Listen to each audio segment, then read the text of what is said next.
దేశంలో కొన్ని నగరాల్లో కమర్షియల్ గ్యాస్ సిలిండర్ల కొరతతో ఇబ్బందులు పడుతున్నారు. నేడు బెంగళూరులో హోటళ్లు బంద్కు బెంగళూరు హోటల్స్ అసోసియేషన్ పిలుపునిచ్చింది. హోటళ్లకు వాణిజ్య గ్యాస్ సిలిండర్ల నిలిపివేతకు నిరసనగా బంద్కు పిలుపునిచ్చారు.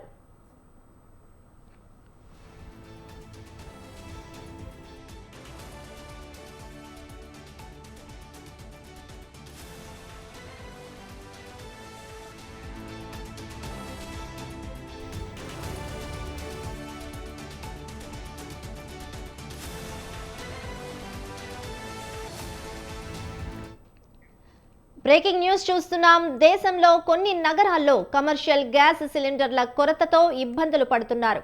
నేడు బెంగళూరులో హోటళ్లు బంద్కు బెంగళూరు హోటల్ అసోసియేషన్ పిలుపునిచ్చింది.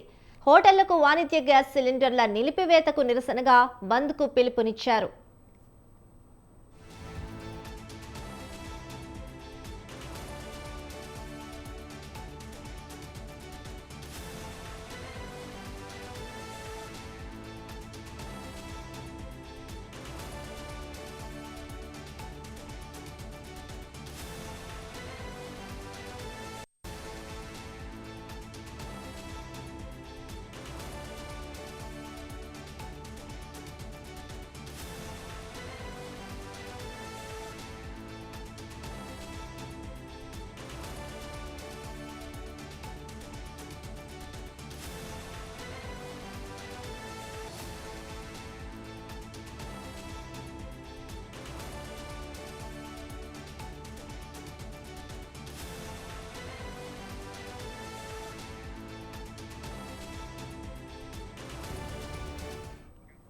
బ్రేకింగ్ న్యూస్ చూస్తున్నాం. దేశంలో కొన్ని నగరాల్లో కమర్షియల్ గ్యాస్ సిలిండర్ల కొరతతో ఇబ్బందులు పడుతున్నారు.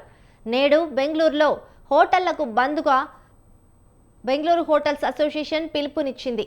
హోటళ్లకు వాణిజ్య గ్యాస్ సిలిండర్ల నిలిపివేతకు నిరసనగా బంద్కు పిలుపునిచ్చారు బెంగళూరు హోటల్స్ అసోసియేషన్.